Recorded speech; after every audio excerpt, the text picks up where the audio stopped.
Shalom saudara-saudara, kita bertemu kembali dalam firman Tuhan. Tema kita kali ini adalah melihat Allah.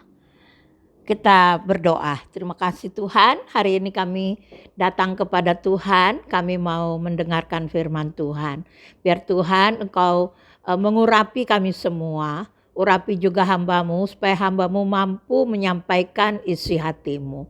Terima kasih Tuhan. Sementara kami mendengarkan firman Tuhan, Tuhan memberkati kami. Haleluya, amin. Saudara-saudara, tema kita pada saat ini adalah melihat Allah. Kita baca di dalam Matius 5 ayat 8. Berbahagialah orang yang suci hatinya, karena mereka akan melihat Allah. Saudaraku, dikatakan berbahagialah orang yang suci hatinya. Di sini suci hatinya itu maksudnya adalah murni, hatinya pure. Dalam bahasa Ibrani bar itu artinya pure, murni. Dalam bahasa Yunani kataros itu artinya, biasa kata itu dipakai dalam gandum yang sudah bersih dari sekam, susu atau anggur yang tidak pernah tercampur, yang murni. Jadi tanpa ada kotoran yang mencampur, tanpa ada campuran-campuran yang lain. Saudaraku, nah hati kita itu harusnya seperti itu, murni. Hati yang suci maksudnya hati yang murni, yang tidak ada campuran. Hal-hal dosa atau hal-hal dunia tidak ada di dalam hati itu.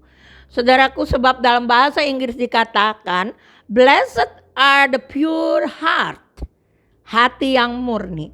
Kita lihat di dalam Amsal 4 ayat 23. Amsal 4 ayat 23.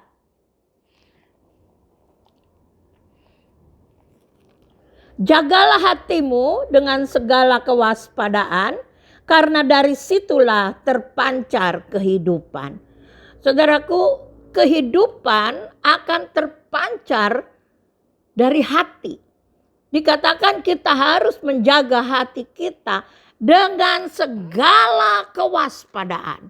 Berarti kalau kita tidak lakukan dengan segala kewaspadaan, hati kita akan tercampur. Hati kita akan tidak murni lagi.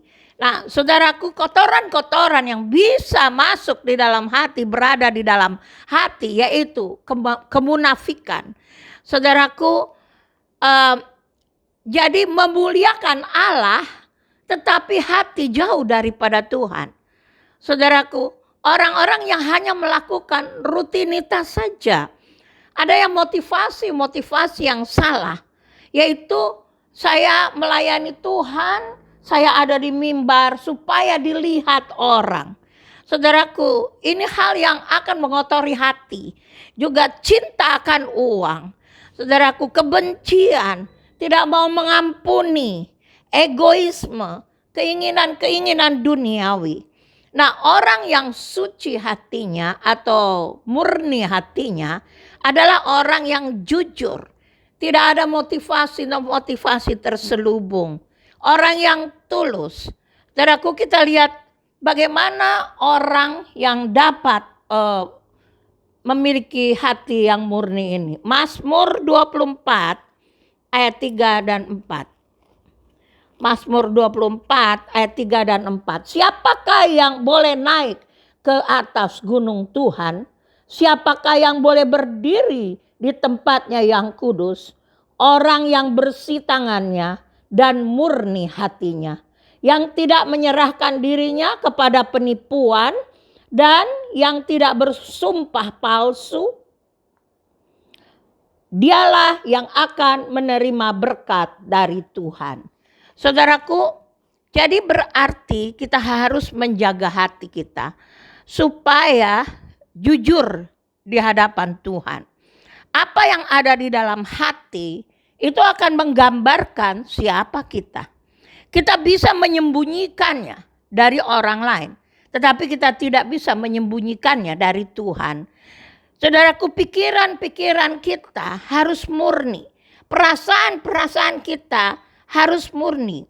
Karena orang yang hatinya tidak tulus tidak dapat dikatakan melihat Allah. Saudaraku, Tuhan menetapkan standar untuk nilai hati yang murni. Saudaraku, sebab pada waktu Samuel akan mengurapi salah satu anak Isai, itu Tuhan berkata, jangan pandang parasnya atau perawakannya yang tinggi, sebab aku telah menolaknya. Bukan yang dilihat manusia, dilihat Allah. Manusia melihat apa di depan mata, tetapi Tuhan melihat hati. Itu sebabnya kita harus jaga hati kita kalau kita ingin melihat Tuhan. Dan saudaraku, kita bisa tampak baik sekali melayani Tuhan. Kita bisa tampak di mimbar luar biasa. Tetapi Tuhan mengetahui hati kita. Tuhan tahu motivasi kita. Yang kedua, dikatakan akan melihat Allah. Saudaraku, melihat itu dari kata Yunani opsontai, dari kata dasar horao, yaitu melihat dengan pikiran, melihat dengan pengertian, melihat dengan hati, mengerti kehendak Tuhan, mengerti rencana-rencana Tuhan. Itu perkataan melihat. Nah, saudaraku, jadi bukan melihat secara jasmani, wujud Allah dengan mata jasmani, tetapi kita melihat dengan mata rohani. Saudaraku, kita bisa melihat apa yang Allah telah buat kepada kita. Saudaraku, ada banyak orang Tuhan sudah buat, tapi dia tidak bisa lihat itu. Dia tidak menyadarinya. Tuhan sudah memberkati, tetapi berkat yang dia pikirkan adalah berkat yang besar, padahal yang kecil pun itu dari Tuhan asalnya. Ada banyak orang tidak bisa melihat berkat Tuhan, tidak bisa melihat perbuatan-perbuatan Tuhan. Saudaraku, tidak bisa melihat perlindungan Tuhan. Karena kalau kita bisa melihat, kita bisa mengucap syukur kepada Tuhan. Nah, yuk, saudaraku, ada banyak orang yang buta secara rohani. Kita lihat di dalam Yesaya pasal 42 ayat 19. Yesaya 42 ayat 19. Siapakah yang buta selain dari hambaku, dan yang tuli seperti utusan yang kusuruh? Siapakah yang buta seperti suruhanku, dan yang tuli seperti hamba Tuhan? Saudaraku, kita seringkali buta, tuli. Kita tidak bisa mendengar apa yang Tuhan ucapkan. Kita tidak bisa melihat perbuatan-perbuatan Tuhan yang besar. Dan saudaraku, kita tidak bisa melihat rencana-rencana Tuhan yang besar. Kehadiran Allah pun, kalau kita ada di dalam ibadah, yang kita nilai jasmani, yang kita nilai adalah di situ begitu instrumen, begitu mewah, begitu dahsyat, begitu teknologi canggih. Saudaraku, yang kita harus lihat adalah kehadiran Allah. Yang kita harus lihat adalah apakah Allah hadir di tengah-tengah ibadah atau tidak. Saudaraku, kita harus lihat pada saat kita menyembah secara pribadi, kita bisa melihat apakah Allah turun dan ada di sisi kita. Saudaraku, dalam doa, dalam ibadah kita. Sebab itu, mari kita lihat, rindukan untuk melihat Allah secara rohani. Saudaraku, dikatakan bagaimana untuk melihat Allah adalah harus murni hatinya, suci hatinya. Nah, yang ketiga, saudaraku, wajah Allah. Wajah atau muka dalam bahasa Ibrani panin. Wajah Allah, pene Elohim. Dalam Yohanes 1 ayat 18, Yesus berkata, tidak seorang pun pernah melihat Allah. kecuali Tuhan Yesus. Saudaraku, tidak ada seorang pun. Nah, sedangkan kita tahu dalam Keluaran 33 ayat 20, itu Musa menghadap Tuhan. Tetapi Musa tidak melihat wajah Tuhan secara asli. Dalam Keluaran 33 ayat 20 itu firman Tuhan berkata, "Engkau tidak tahan memandang wajahku," kata Tuhan kepada Musa, "karena tidak ada orang yang memandang aku dapat hidup." Saudaraku, berada di depan wajah Allah itu adalah berarti berada di dalam berkat Allah, berada dalam perlindungan Allah. Saudaraku, kalau saudara baca berkat Tuhan yang diucapkan, itu Tuhan sendiri yang minta untuk mengucapkannya, bahwa biar sinar wajah Tuhan menyinari engkau, supaya Tuhan menghadapkan wajahnya kepadamu. Saudaraku, berarti berkat Tuhan kepada kita, perlindungan Tuhan kepada kita. Dan saudaraku, Musa berbicara muka dengan Allah. Dikatakan panin el panin. Saudaraku, itu artinya adalah amat dekat dengan Tuhan. Adalah hubungan yang erat, hubungan yang akrab dengan Tuhan. Tetapi Musa tidak pernah melihat wajah Tuhan yang asli secara langsung. Saudaraku, sebab itu waktu Tuhan lewat, waktu Musa mengatakan, "Tunjukkanlah kemuliaanmu." Waktu Tuhan berkata Tuhan akan lewat, tetapi ada celah gunung batu. Musa ditaruh oleh Tuhan pada celah gunung batu, dan Tuhan menutup dengan tangannya. Lalu Tuhan lewat, Musa hanya melihat belakangnya. Saudaraku, kenapa? Karena apabila kita manusia dengan tubuh daging ini, kita dengan tubuh yang fana ini, kita melihat Allah, kita akan binasa. Nah, saudaraku, ada istilah teofani. Teofani adalah Allah mengunjungi, Allah menyatakan diri kepada manusia. Saudaraku, teofani itu adalah Allah menutup diri aslinya dan menampakkan diri dalam rupa yang dapat kita lihat. Contohnya malaikat. Malaikat, orang tua Simpson melihat malaikat. Itu Allah menyatakan diri dalam rupa yang kita bisa lihat. Saudaraku, Yakub, dia melihat, dia bergumul dengan Allah. Tapi dia bergumul dengan malaikat. Sebetulnya Allah menyatakan diri dalam rupa yang kita bisa lihat.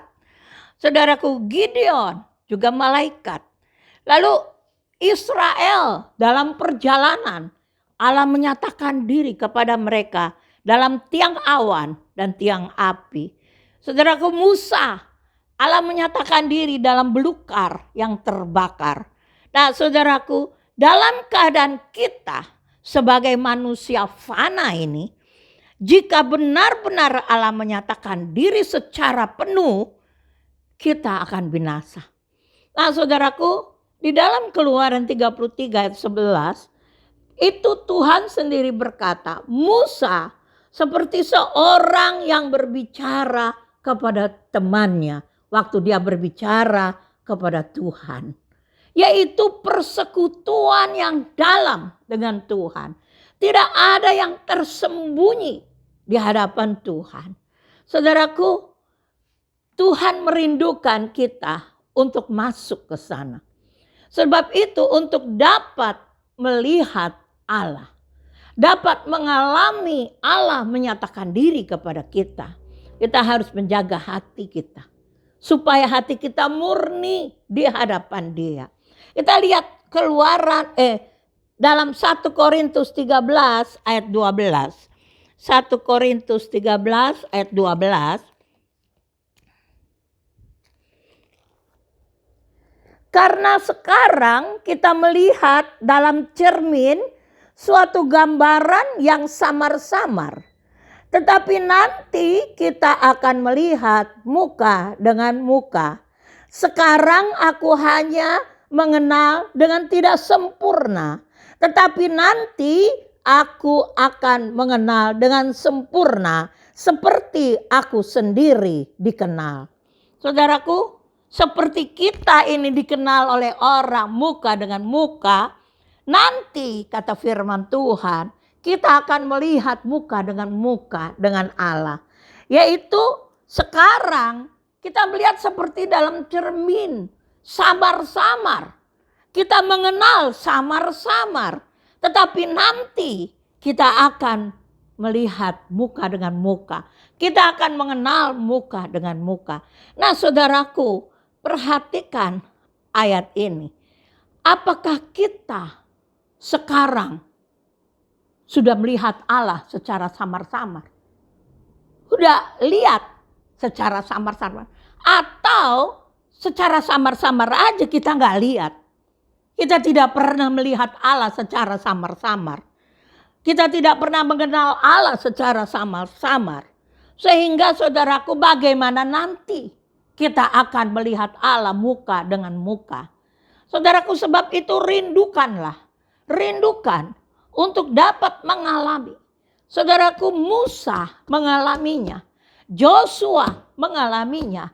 Yakub mengalaminya. Saudaraku, kita juga harus mengalaminya. Sebab Yesus sudah datang. Dan Yesus sudah memulihkan hubungan kita dengan Allah. Sehingga hubungan kita menjadi lebih akrab dengan Allah. Tetapi kita tidak masuk ke dalamnya. Kita tidak mau ambil bagian dalam hubungan yang akrab dengan Allah. Sebab kita berpikir yang penting bergereja. Yang penting gereja saja, saya ibadah saja. Hanya sampai di situ. Saudaraku, padahal Allah rindu kita lebih lagi untuk ada hubungan yang akrab dengan Tuhan. Saudaraku, sebab Allah ingin supaya di mana Allah berada, di situ kita berada. Coba kita lihat di dalam Wahyu 21 ayat 3. Wahyu 21 ayat 3. Lalu aku mendengar suara yang nyaring dari takhta itu berkata, lihatlah, kemah Allah ada di tengah-tengah manusia, dan ia akan diam bersama-sama dengan manusia, dengan mereka. Mereka akan menjadi umatnya, dan ia akan menjadi Allah mereka. Saudaraku, ini kitab Wahyu. Pada waktu Allah telah menciptakan langit baru dan bumi baru, dikatakan bahwa Allah, kemah Allah turun di tengah-tengah manusia. Dan kerinduan Allah adalah di mana Allah ada, di situ manusia itu ada. Di situ umatnya berada. Sebab itu dari sekarang, saudaraku, yang terpenting adalah supaya kita ada hubungan yang akrab dengan Tuhan. Kita melihat dia samar-samar. Kita mengenal dia samar-samar. Tetapi kita tahu kita ada di sana. Kita ada mengenal dia. Kita ada melihat dia. Walaupun samar-samar. Karena dia roh. Kita ini tubuh fana. Tetapi kita mengalaminya. Sebab nanti kita akan memandang dia muka dengan muka. Saudaraku, maukah kita menjaga kekudusan? Kita jaga dengan segala kewaspadaan. Jaga kekudusan. Lalu kita buat hubungan yang akrab dengan Tuhan. Supaya kita bisa melihat dia walaupun samar-samar. Supaya kita bisa mengenal dia walaupun samar-samar. Saudaraku, itu adalah kerinduan hati Tuhan. Supaya kita mendekati dia. Supaya kita ada hubungan yang akrab dengan dia. Haleluya. Amin. Kita akan masuk dalam perjamuan kudus. Kita siapkan roti yang melambangkan tubuh Kristus dan anggur yang melambangkan darah Kristus.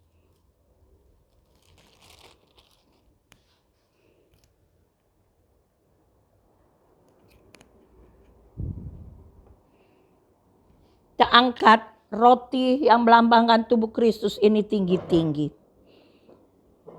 Jadi barang siapa dengan cara yang tidak layak makan roti atau minum cawan Tuhan, ia berdosa terhadap tubuh dan darah Tuhan. Karena itu hendaklah tiap-tiap orang menguji dirinya sendiri.